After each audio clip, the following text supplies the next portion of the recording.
की। देखिए आर्चियोलॉजी यानी कि पुरातात्विक स्रोत। Archaeology is the specialist science dealing with the materials remains of post civilisation. पुरातत्व एक विशिष्ट विज्ञान है जो सभ्यताओं के बाद भौतिक अवशेषों से संबंधित है। पुरातनता के स्रोतों में यानी कि आर्चियोलॉजी के स्रोतों में मिट्टी के बर्तनों, इमारतों, हथियारों और गहनों यानी कि आभूषणों और अन्य कुछ ऐसे पूरा विशेष के अवशेष भी इसमें शामिल हैं जो मध्यकालीन भारत के सामाजिक, सांस्कृतिक और राजनीतिक इतिहास के पुनः निर्माण में अत्यधिक मूल्य के रूप में यहाँ पर उसका वर्णन किया गया है। अब यहाँ बात की जा रही है क्वाइंस की यानी कि सिक्के। Coins have given useful information regarding the state of polity and economic during the सल्तनत एंड द मुगल पीरियड। सिक्कों ने सल्तनत और मुगल काल के दौरान राजव्यवस्था और अर्थव्यवस्था के बारे में काफ़ी जानकारी दी थी। इन क्वाइंस के द्वारा हमें उस काल के उस समय के बारे में काफ़ी इंफॉर्मेशन मिल जाती थी। अब है epigraphic sources. Inscriptions are the greater use for the pre-Mughal than for of the Mughal period. शिलालेख। इंस्क्रिप्शंस में शिलालेख मुगल काल की तुलना में पूर्व मुगलों के लिए अधिक उपयोगी माना जाता है। जो शिलालेख थे वो मुगल काल की तुलना में जो पूर्व मुगलों के लिए अधिक उपयोगी माना जाता है। बंगाल सुल्तानों शम्स उद्दीन फिरोज शाह, अलाउद्दीन फिरोज शाह और निजान शाही राजा बुरहान के शासनकाल इन्होंने शिलालेखों का अध्ययन सबसे पहले क्या किया था, उनका अध्ययन किया और उसके बाद में इन्होंने इस्टेब्लिश्ड किया था। सबसे पहले इंस्क्रिप्शंस के बारे में इन्होंने स्टडी की, देन इन्होंने इस्टेब्लिश किया। बंगाल सल्तनत विशेष रूप से 14वीं से लेकर 16वीं सेंचुरी तक इसका काल माना जाता है। जो बंगाल सल्तनत का काल है वो है 14वीं शताब्दी से लेकर 16वीं शताब्दी तक। नेक्स्ट है कॉन्टैक्ट विद फॉरेनर्स। फॉरेनर्स के साथ में कॉन्टैक्ट किस तरीके से कब हुआ था उसके बारे में अब हम पढ़ेंगे।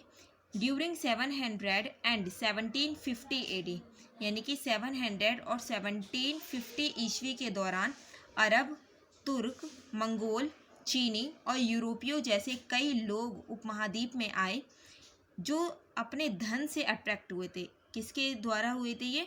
वेल्थ के द्वारा अट्रैक्ट हुए थे। ऐसे राजनीतिक समूहों में शुरुआती मुस्लिम आक्रमणकारी थे और वो मुस्लिम आक्रमणकारी कौन कौन थे? वो थे महमूद और गजनी के महमूद और मोहम्मद गौरी। ये मुस्लिम आक्रमणकारी थे जिन्होंने राजनीतिक समूहों में सबसे पहले शुरुआत किया था, इन्होंने आक्रमण किया था। और ये किसके follower? They were followed by other तुर्क हु फाउंड दी दिल्ली सल्तनत। ये अदर तुर्क के फॉलोअर थे जिन्होंने बाद में क्या था दिल्ली सल्तनत को फाउंड किया था, स्थापना की थी। अब हम यहाँ बात करेंगे रिलीजियस ट्रेडिशंस की यानी कि धार्मिक परंपराएं। Religion played a predominate role in the medieval Indian society. धर्म ने मध्यकालीन भारतीय समाज में एक प्रमुख भूमिका निभाई। इस अवधि में यानी कि इन दिस पीरियड, इस पीरियड में धार्मिक परंपराओं में प्रमुख रूप से हिंदू धर्म में परिवर्तन हुए थे। इस काल में जो परिवर्तन हुआ था, जो मुख्य परिवर्तन हुआ था वो किस में हुआ था? वो हिंदू में हुआ था। हिंदू धर्म को लेकर बहुत सारी बातें की जाती थी। परिवर्तन की बात की जाती तो मंदिरों को लेकर परिवर्तन करने की बात की जाती थी।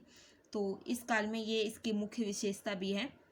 Buildings temples became an important activities among the Hindu ruler. विकास मंदिर, जो विकास की बात की जाती थी तो हिंदू शासकों के बीच एक महत्वपूर्ण गतिविधि के रूप में बन गया था कि मंदिर बनवाया जाए।